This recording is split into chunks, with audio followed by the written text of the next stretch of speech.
बिस्मिल्लाहिर्रहमानिर्रहीम वयुजबरुश्शरीकु अलल क़िस्मति लौ इल्तमस शरीकुहु अल क़िस्मत वला ज़ररुन वला रद्दुन वलौ तज़म्मनत रद्दन लम युजबर। तक़सीम के बारे में बात शुरू हो चुकी थी, तो कल हमने ख़ुलासे में इशारा किया था। आज इस बात को दोबारा रिपीट करना ज़रूरी है। वो ये है कि तक़सीम करने के तीन अंदाज़ हो सकता है। एक अंदाज़ ये है कि तक़सीम तादील कहा जाता है, जिसमें तमाम अज्ज़ा बराबर तक़सीम होते हैं और किसी पर ज़रर भी नहीं है और रद्द भी नहीं है। ये पहला तरीक़ा है। तो इस तरीक़े में इजबार दाखिल होगा, यानी अगर दो शरीक में से एक तक़सीम से इनकार करे तो हाकिम उसको मजबूर कर सकता है। दूसरा तरीक़ा ऐसी तक़सीम है जिसमें ज़रर है, यानी तरफ़ैन को नुकसान पहुंचता है या तरफ़ैन में से किसी एक को नुकसान पहुंचता है। तो इसमें तक़सीम पर किसी को मजबूर नहीं किया जाएगा। और तीसरा तरीक़ा क़िस्मतुर रद्द है, यानी ज़रर तो नहीं है लेकिन रद्द पर मुश्तमिल है, यानी जो अज्ज़ा है वो बराबर तक़सीम नहीं कर सकते हैं, इसलिए एक शरीक दूसरे को इजाफ़ी माल देना पड़ता है, उसको कहते हैं तक़सीम रद्द। तो अगर तक़सीम रद्द पर मुश्तमिल हो तो उस सूरत में भी शरीकैन में से किसी एक को तक़सीम पर मजबूर नहीं कर सकते हैं। बस तीन तरीक़ों में से एक में इजबार दुरुस्त है और दो तरीक़ों में इजबार दुरुस्त नहीं है। और चौथा तरीक़ा जो इस गुफ्तगू के आखिर में बताते हैं, तक़सीम मुहायात है। तक़सीम मुहायात का मतलब है कि दो शरीक आपस में माल मुश्तरक को तक़सीम नहीं करना चाहते हैं, बल्कि मनाफ़े को तक़सीम करना चाहते हैं, उसको कहते हैं तक़सीम मुहायात। तो तक़सीम मुहायात में भी जबर दाखिल नहीं है, यानी अगर दो शरीक माल के फ़ायदे को तक़सीम करना चाहते हैं तो फ़ायदे को तक़सीम करना या अज्ज़ा के लिहाज से तक़सीम करना होगा या ज़मान के लिहाज से। मिसाल के तौर पर दो अफराद एक बाग में शरीक है तो बाग को तक़सीम करना नहीं चाहते हैं, बल्कि बाग के जो फ़ायदे हैं वो ज़मान के लिहाज से तक़सीम करना चाहते हैं। मिसाल एक बंदे के लिए एक साल और दूसरे के लिए दूसरा साल, यानी साल के लिहाज से या महीने के लिहाज से। तो ये तो ज़मान के लिहाज से फ़ायदा तक़सीम हुआ। या अज्ज़ा के लिहाज से, मिसाल के तौर पर बाग को दो हिस्सा करके एक हिस्सा ज़ैद फ़ायदा उठाएगा, दूसरे हिस्से से अमर फ़ायदा उठाएगा। ज़ैद और अमर दोनों शरीक है तो इसको तक़सीम मुहायात कहते हैं। तो तक़सीम मुहायात पर भी दोनों में से किसी एक को मजबूर नहीं कर सकते हैं। अगर दोनों राज़ी हो तो तक़सीम करना दुरुस्त है, वरना तक़सीम मुहायात दुरुस्त नहीं है। और तक़सीम मुहायात लाजिम भी नहीं है।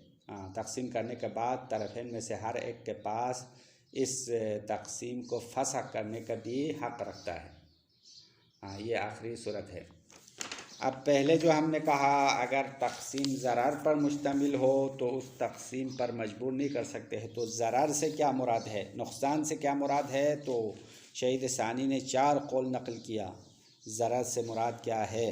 तो पहला कौल जिसको मुसन्निफ़ ने इख्तियार किया है वो ये है कि ज़रर का मतलब ये है कि माल को अगर तक़सीम करे तो तरफ़ैन में से किसी एक पर या दोनों पर इस तरह नुकसान होगा और कमी वाक़ होता है कि उस हिस्से की जो कमी है वो नक़्स फ़ाहिश होता है, यानी वाज़ेह फ़र्क आता है। जब दोनों हिस्सा साथ हो तो उसकी कीमत ज़्यादा है, जब इनको अलग करे तो दोनों हिस्सों के या एक हिस्से की कीमत में वाज़ेह कमी आती है।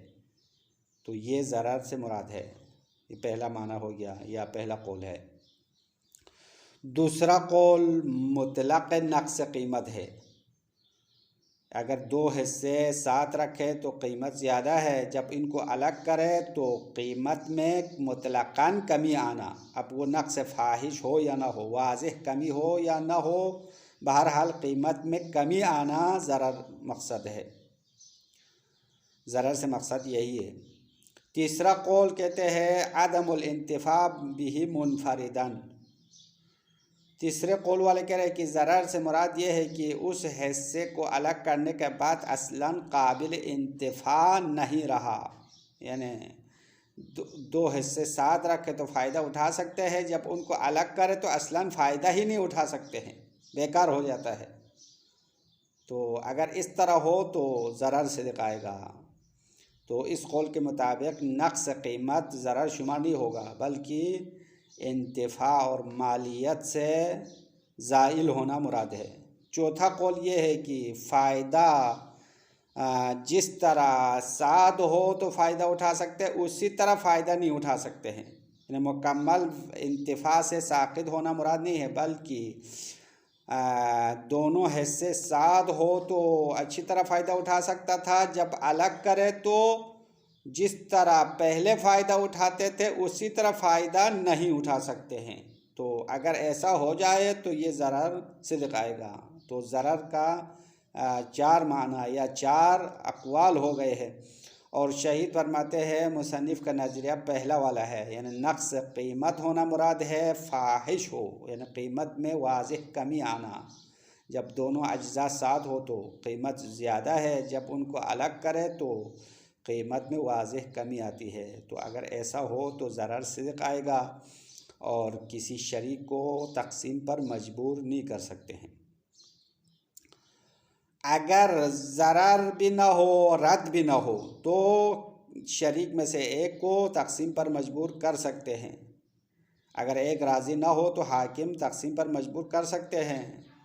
अगर क़िस्मत तादील हो, यानी अज्जा बराबर तक़सीम होते हैं और उस तक़सीम में ज़रर भी नहीं है और रद्द भी नहीं है। अगर तक़सीम रद्द पर मुश्तमिल हो तो भी मजबूर नहीं कर सकते हैं। तो रद्द से मुराद ये है कि असल अज्जा के अलावा एक तरफ दूसरे को इजाफी माल देना पड़ता है। ये उस सूरत में है कि अगर वो क़िस्मत बराबर नहीं कर सकते हो, जैसा कि दो हैवान दो अफराद में बराबर शरीक है, एक हैवान की कीमत 1000 है, एक जो है 1200 है। तो जिस शख्स को 1200 वाला हैवान मिला है, वो 1000 हैवान जिसको मिला है उसको 100 रुपये वापस करना पड़ेगा, क्योंकि दोनों के हिस्से अगर कीमत के लिहाज से बराबर तक़सीम करें तो हर एक का हिस्सा 1100 है, क्योंकि एक हैवान की कीमत 1200 एक का 1000 हो तो टोटल जो है 2200 हो जाएगा। तो 2200 बराबर तक़सीम करें तो 1100 हर एक का हिस्सा है। तो यहाँ क़िस्मत रद्द है, क़िस्मत रद्द यानी जिस शख्स को 1200 वाला हैवान मिला है वो 100 रुपया इजाफ़ा देना पड़ेगा, वापस करना पड़ेगा। तो अगर क़िस्मत रद्द हो तो भी तक़सीम पर किसी को मजबूर नहीं करना है। क्यों मजबूर नहीं करना है, इसकी वजह शहीद सानी फरमाया कि चूँकि रद्द का जो पैसा है वो एक नया मुआमला है या नया मुआवज़ा है। मिसाल के तौर पर अभी जो हमने गोश्तफन और हैवान वाली मिसाल दिया, तो हैवान वाली मिसाल में 100 रुपया एक शख्स एक शरीक दूसरे शरीक को देना है, तो वो 100 रुपया एक जुज़ के मुकाबिल में है।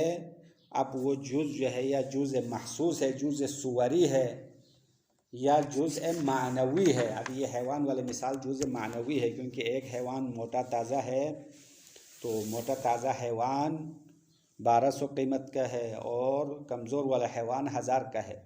तो दूसरे हैवान की जो मोटाई है या उसकी जो है ख़ूबसूरती है, उसके मुकाबिल में 100 रुपये देना है।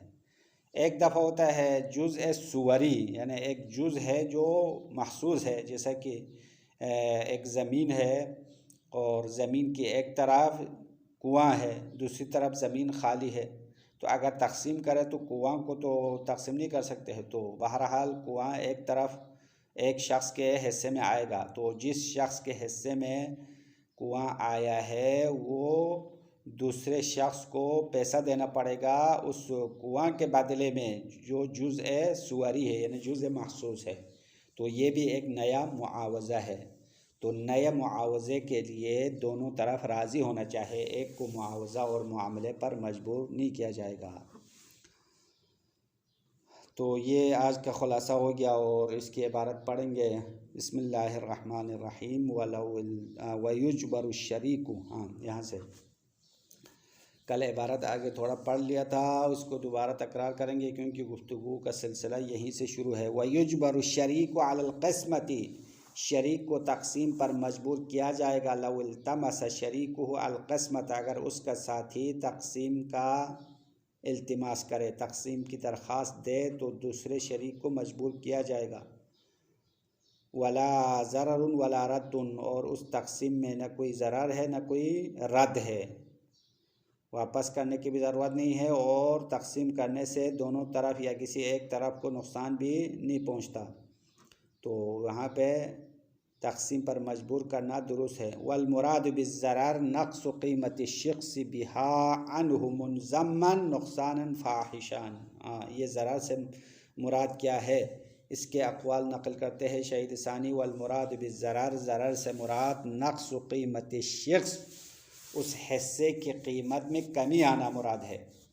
शख्स से मुराद वो हिस्सा जो अलग किया हुआ है, अलग किए हुए हिस्से में कीमत में कमी आती है। बिहा यानी उस किस्मत की वजह से, अनहु उस शख्स से, अनहु की ज़मीर शख्स की तरफ था, उस हिस्से से कीमत में कमी आती है। मुनज़म्मन, दर हाले कि वो हिस्सा दूसरे से मिला हुआ है। जब मिला हुआ हो तो कीमत ज़्यादा है, जब अलग करे तो कीमत में कमी आती है। नुक़सानन फ़ाहिशान, ऐसी कमी जो वाज़ेह कमी है, यानी इतना कीमत में फ़र्क आता है कि वो काबिल मुसामहा नहीं है।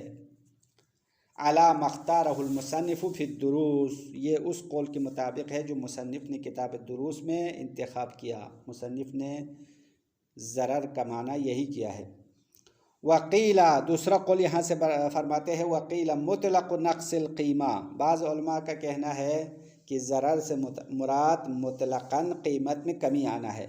मुतलक़न क़ीमत में कमी आना यानी नुक़सान फ़ाहिश हो या ना हो, वाज़ेह कमी हो या बहुत कुछ कम हो जाए, थोड़ा कुछ कम हो जाए, ये सब शामिल है, सबको ज़रर कहेंगे।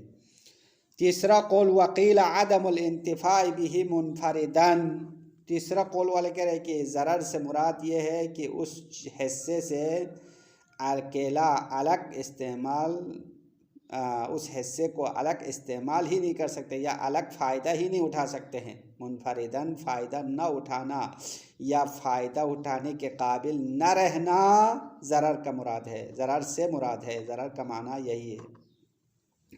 वकीला अदमुहु अलल वजहिल्लज़ी कान युंतफ़अ बिही क़ब्ल अल क़िस्मा, और ये चौथा कौल है।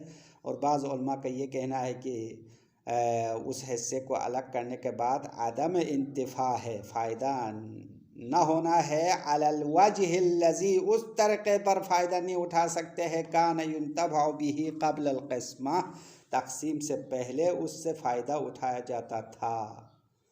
तो फ़ायदा तो उठाया जाता है लेकिन पहले की तरह फ़ायदा नहीं उठा सकते हैं, तो ये ज़रर है। वल अजवद अल अव्वल, शहीद सानी फरमाते हैं ज़रर के इन चार अक़वाल के बारे में मुसन्निफ़ का नज़रिया पहला कौल था, और शहीद सानी भी फरमाते हैं पहला कौल बेहतर है, यानी नक़्स फ़ाहिश मुराद है, क़ीमत में वाज़ेह कमी आना, जिस तरह मुसन्निफ़ ने किताब दुरूस में इसी कौल को इख्तियार किया था। वलौ तज़म्मनत रद्दन ऐ दफ़अ एवज़िन ख़ारिजिन अनिल मालिल मुश्तरक मिन अहदिल जानिबैन लम युजबर अल मुम्तनिउ मिनहुमा, तो अगर तक़सीम में ज़रर भी ना हो रद्द भी ना हो तो मजबूर करना दुरुस्त था। ये पहला किस्म ख़त्म हो गया, उसके बाद दूसरा किस्म शुरू हो रहा है कि अगर वलौ तज़म्मनत रद्दन, अगर किस्मत रद्द पर मुश्तमिल हो, ऐ दफ़अ एवज़िन ख़ारिजिन अनिल माल मुश्तरक, माल मुश्तरक से बाहर कुछ पैसा या कोई माल, कोई एवज़ देना ज़रूरी हो, मिन अहदिल जानिबैन, दो शरीकों में से एक की तरफ से दूसरे को देने की ज़रूरत हो, तो लम युजबर अल मुम्तनिउ मिनहुमा, तो दो शरीकों में से जो तक़सीम को नहीं चाहने वाला है, तक़सीम से इनकारी है, उसको मजबूर नहीं किया जाएगा। ये वलौ तज़म्मनत जुमले शर्त है शहीद अव्वल के इबारत में, लम युजबर उसके लिए जज़ा है, शर्त जज़ा। लम वलौ तज़म्मनत रद्दन लम युजबर, अगर किस्मत रद्द हो, किस्मत रद्द यानी इजाफ़ी एवज़ देने की ज़रूरत हो, तो दो शरीक में से अगर एक इनकार करे तो उसको मजबूर नहीं कर सकते हैं। क्यों? लिइस्तिल्ज़ाम ही अलमुआवज़ा, क्योंकि रद्द मुश्तमिल है मुआवज़े पर। लिइस्तिल्ज़ाम ही की ज़मीर रद्द की तरफ, रद्द मुस्तलज़िम मुआवज़ा है अला जुज़इन, एक जुज़ पर, मिन मुक़ाबिलिही सुवरिय्यन औ मानविय्यन, उस जुज़ के मुकाबिल में, अब वो जुज़ के मुकाबिल में एवज़ देना पड़ता है, मुआवज़ा करना पड़ता है। अब वो जुज़ जो है जुज़ सुवरी होगा या जुज़ मानवी होगा। सुवरीन और मानवीन ये जुज़ इनके लिए सिफत है, या उसके लिए बदल ले लो। तो जुज़ सुवरी है यानी जुज़ महसूस है। जैसा कि हमने मिसाल दिया ज़मीन के बारे में, ज़मीन दो अफराद ज़मीन में बराबर शरीक है, ज़मीन की एक तरफ जो है नहर है या ज़मीन की एक तरफ कुआं खोदा हुआ है, तो जिस शख्स के हिस्से में कुआं आएगा उसको ज़्यादा मिला है, तो जिसके हिस्से में कुआं नहीं आया है उसको पैसा देना पड़ेगा, इजाफी पैसा। तो ये जुज़ सुवरी के मुकाबले में एवज़ देना पड़ा। या जुज़ मानवी है, जैसे कि दो हैवान दोनों बराबर उम्र के लिहाज से बराबर है, लेकिन एक हैवान खूबसूरत है या मोटा है, ताज़ा है, और दूसरा जो है कमज़ोर है, तो जिस शख्स को ताज़ा हैवान मिला है उसको जुज़ मानवी के लिहाज से उसको इजाफ़ा मिला है, इसलिए उस जुज़ मानवी के मुकाबिल में एवज़ देना पड़ा, मुआवज़ा हुआ। वह हुआ गैर लाज़िमीन, और ये मुआवज़ा अंजाम देना लाजिम नहीं है। वह हुआ कि ज़मीर मुआवज़ा की तरफ लौटाओ। मुआवज़ा चूँकि मस्दर है तो मस्दर में मुज़क्कर और मुअन्नस का कोई फ़र्क नहीं है, दोनों इस्तेमाल कर सकते हैं। तो मुआवज़ा इंसान की रिज़ायत से होनी चाहिए। दो अफराद आपस में मुआमला करना चाहते हैं तो अपने आपस के मर्ज़ी और रिज़ायत से होनी चाहिए, किसी को किसी मुआवज़े पर मजबूर नहीं कर सकते हैं। वकज़ा ला युजबरुल मुमतनी लौ कान फ़ीहा ज़ररुन, इसी तरह तक़सीम से इनकार करने वाले शख्स को तक़सीम पर मजबूर नहीं किया जाएगा अगर तक़सीम में ज़रर हो, क़िस्मत में ज़रर हो। फ़ीहा के ज़मीर क़िस्मत, लौ कान फ़ीहा ज़ररुन, अगर उस क़िस्मत में उस तक़सीम में ज़रर हो तो मुमतनी को तक़सीम पर मजबूर नहीं करना है। ज़रर की मिसाल देते हैं, कल जवाहिरी, जिस तरह जवाहिरात जो कीमती पत्थर है, दो अफराद ने एक कीमती पत्थर ढूंढ निकाला है, तो कीमती पत्थर को दरमियान से तोड़ दे तो नुकसान होगा, दोनों का नुकसान होगा, क्योंकि जब कीमती पत्थर तोड़ दे तो वो तो बेकार हो जाएगा। वल अज़ाइद ज़य्यक़ा, इसी तरह दूसरी मिसाल ज़रर आने के लिए तंग दुकान, अज़ाइद अज़ीदा का जमा है या आज़ादा का जमा है, इज़ादा। इज़ादा असल अज़ाइद का माना वो दरवाज़े के जो दो चौखट होते हैं उसको कहते हैं, लेकिन यहाँ मुराद अज़ाइद से मुराद वो तंग जगह जो छोटी दुकानें वगैरह है उसको अज़ाइद कहा। ज़य्यक़ा माने तंग और अज़ाइद दुकान। दुकान जो छोटी दुकान है, अगर उस छोटी दुकान को तक़सीम करे तो दोनों अफराद के लिए ज़रर वारिद होगा, क्योंकि एक छोटी दुकान है उसको तक़सीम करने की सूरत में दुकान के भी काबिल नहीं रहेगा। वस्सैफ़ी, इसी तरह तलवार, ये तीसरी मिसाल है, अगर दो अफराद एक तलवार में शरीक है तो तलवार को दरमियान से तोड़ दे तो उससे काबिल इस्तिफ़ादा तो रहेगा, लेकिन नक़्स कीमत होगी, नक़्स फ़ाहिश होगा और उसमें नुकसान होगा। वज़्ज़ररु फ़ी हाज़िहिल मज़्कुरात युमकिनु एअतिबारुहु बिजमीइल मआनी, शहीद सानी फरमाते हैं इन तीनों मिसालों में, मज़्कुरा तीन मिसालों में ज़रर के गुज़श्ता तमाम मानी एतबार करना मुमकिन है।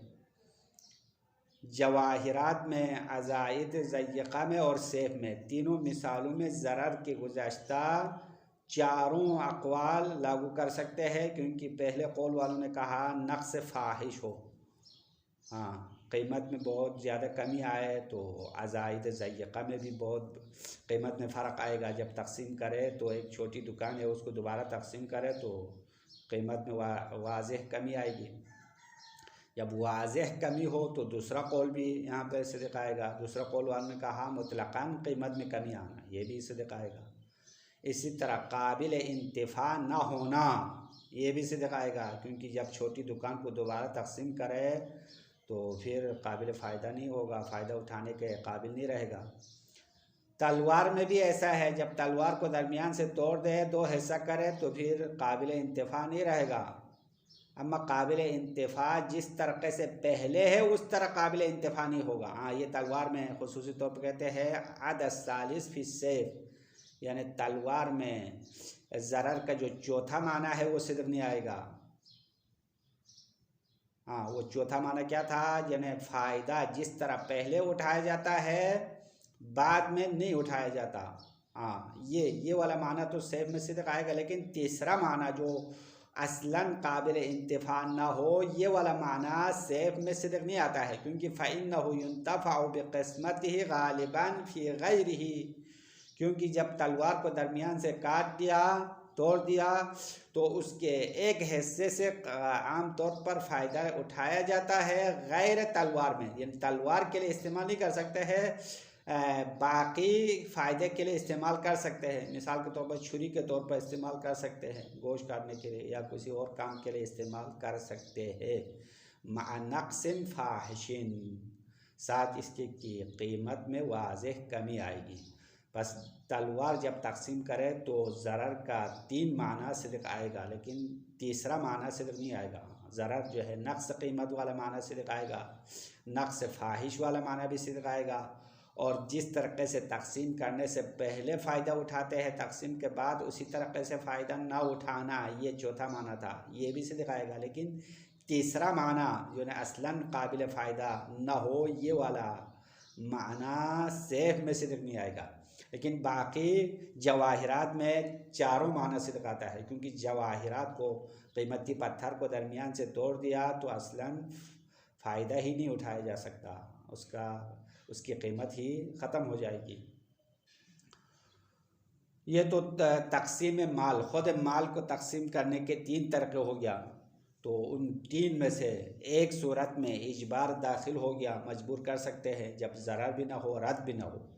दूसरा तरीक़ा तकसीम ज़रर वाला था, तो तकसीम ज़रर में इजबार दाखिल नहीं होगा। और तीसरा तरीक़ा तकसीम रद्द वाला था, तकसीम रद्द, तो वापस करने की ज़रूरत हो तो उस सूरत में भी तकसीम पर मजबूर नहीं कर सकते हैं।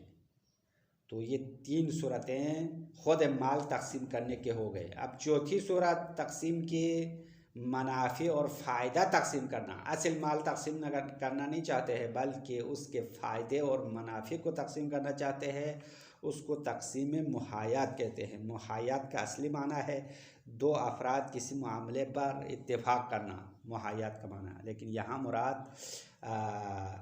मुश्तरक माल के फ़ायदे को आपस में तकसीम करना, मुनाफे को तकसीम करने का नाम तकसीम मुहायात रखा गया है। फ़लौ तलब अहदुहुमा अल मुहायाता, अगर 2 शरीक में से एक मुहायात का मुतालबा करे, मुहायात का माना शहरी सानी करे, वह क़िस्मतुल मनफ़अति बिल अज्ज़ाइ औ बिज़्ज़मान। तक़सीम मुहायात का मतलब ये है कि माल के फ़ायदे को तकसीम करे अज्ज़ा के लिहाज से या ज़मान के लिहाज से। अभी हमने खुलासे में मिसाल दिया कि 2 अफराद एक बाग में शरीक हो, तो अज्ज़ा के लिहाज से फ़ायदा उठाने का मतलब ये होगा कि बाग के एक हिस्से से दूसरा शरीक फ़ायदा उठाएगा और अगले हिस्से से एक और शरीक फ़ायदा उठाएगा। तो ये तो अज्ज़ा के लिहाज से फ़ायदा उठाया। माल तो तकसीम नहीं किया, हाँ बाग को तकसीम नहीं किया, बल्कि बाग के 2 हिस्से करके हर हिस्से से फ़ायदा उठा रहे दोनों। या ज़मान के लिहाज से फ़ायदा उठाने की मिसाल यही बाग में साल के लिहाज से दोनों ने तकसीम किया है। कहा कि इस बाग से एक साल एक बंदा फ़ायदा उठाएगा, फिर दूसरे साल अगला बंदा फ़ायदा उठाएगा। ये ज़मान के लिहाज से मुनाफे तकसीम करना। तो अगर किसी ने 2 शरीक में से किसी ने इस तरह तकसीम करने का मुतालबा किया तो जाज़ा, मुतालबा करना तो जायज़ है, लेकिन वलम यजिब इजाबतुहु, उसके मुतालबे को मानना वाजिब नहीं है। यानी अगर दूसरा शरीक उसको न माने तो ठीक है, यानी यहाँ मजबूर नहीं कर सकते हैं। या हाकिम शरा भी उसकी बात को मानकर दूसरे शरीक को मजबूर करे, ये भी सही नहीं है। वलम यजिब इजाबतहु, उसके मुतालबे को कबूल करना वाजिब नहीं है। सवा उनका मिम्मा यसहु क़िस्मतहु इजबारन अमला। अब इसमें फ़र्क नहीं है कि वो असल माल इजबारन तकसीम करना सही वाला माल हो या असल माल इजबारन तकसीम करना सही ना होने वाला माल हो। हाँ, अब उसके मुनाफे को जब तकसीम करते हैं तो असल माल जैसे भी हो, जिसमें ज़रर हो या ना हो, जिसके तकसीम करने में रद्द हो या ना हो, हर सूरत में उस माल के मुनाफे को तकसीम करने पर मजबूर करना ज़रूरी नहीं है, बल्कि मुतालबा करे अगर दोनों तरफ राज़ी हो, दोनों मुहायत पर इत्तेफाक करे तो ठीक है, वरना नहीं है। व अला तक़दीर इजाबती ला यल्ज़िमुल वफ़ाउ बिहा, और बरफ़र्ज़ इनकी तक़सीम मुहायत को मान लिया, एक ने मुतालबा किया तो दूसरे ने मान लिया, दोनों आपस में इत्तेफाक कर लिया तक़सीम मुहायत पर, मुनाफे तक़सीम करने पर राज़ी हो गए, तो इसका पाबंद रहना भी लाजिम नहीं है। यानी ये मामले जायज़ है, मामले लाजिम नहीं है। वाला तक़दीर इजाबा, इजाबत की फ़र्ज़ पर, ला यल्ज़मुल वफ़ाउ बिहा, उस क़िस्मत पर पाबंद रहना या उसको वफ़ा करना वह लाजिम नहीं है। बल यजूज़ु लिकुल्लि मिनहुमा फ़स्ख़ुहा, बल्कि दो शरीक में से हर एक के लिए फ़स्ख़ करना जायज़ है, क़िस्मत मुहायत को तोड़ सकता है। फ़लौ इस्तौफ़ा अहदुहुमा, अगर उन दो में से एक ने फ़ायदा उठाया हो, फ़फ़सख़ल आखर, दूसरे ने उसको तोड़ दिया, औ हुआ, या उस खुद ने तोड़ दिया। हाँ, एक ने अपना फ़ायदा उठा लिया था, एक साल बाग से फ़ायदा उठाया, अब दूसरे बंदे ने कहा भाई मैं नहीं चाहता हूँ अगले साल फ़ायदा उठाए, बल्कि तक़सीम मुहायत को तोड़ देता हूँ कहा। या जिसने ख़ुद फ़ायदा उठाया था उसने कहा भाई मैंने एक साल तो फ़ायदा उठाया लेकिन अगले साल के मैं आपको नहीं देता हूँ, इस तरह फसक किया तो कान अलैहि उजरतु हिस्सति शरीक, तो जिसने फ़ायदा उठाया है उस पर अपने शरीक के हिस्से की उजरत लाजिम है। मसलन एक साल एक बंदे ने फ़ायदा उठाया है बाग से, दूसरे को नहीं दिया, तो इसका मतलब ये है कि उसी एक साल का जो उसने फ़ायदा उठाया उसको आधा करना पड़ेगा, यानी उसकी उजरत या उसकी कीमत। मिसाल के तौर पर उस बाग से एक साल में उसने 1 मन जो है फल उसने बेचा है और 1 लाख उसने कमाया है, तो उस 1 लाख को आधा करके दूसरे को देना पड़ेगा, 50,000 दूसरे को देना है, क्योंकि तक़सीम मुहायत को उसने तोड़ दिया तो 1 साल के फ़ायदे को भी दोबारा आधा करना होता है ताकि दोनों का हिस्सा उसमें मौजूद रहे, क्योंकि बाग में 2 अफराद बराबर के शरीक है, तो जब शरीक है तो एक ने फ़ायदा उठाया तो दूसरे ने फ़ायदा नहीं उठाया। जब जिसको फ़ायदा नहीं मिला है उसको उजरत देना पड़ेगा। उजरत का मतलब यानी जिसने एक साल में जितना फ़ायदा उठाया है उसके उजरत को आधा करना होगा, या उसकी जो कीमत है उसको आधा करना पड़ेगा। वसल्लल्लाहु अला मुहम्मद व आलिहि त्वाहिरीन।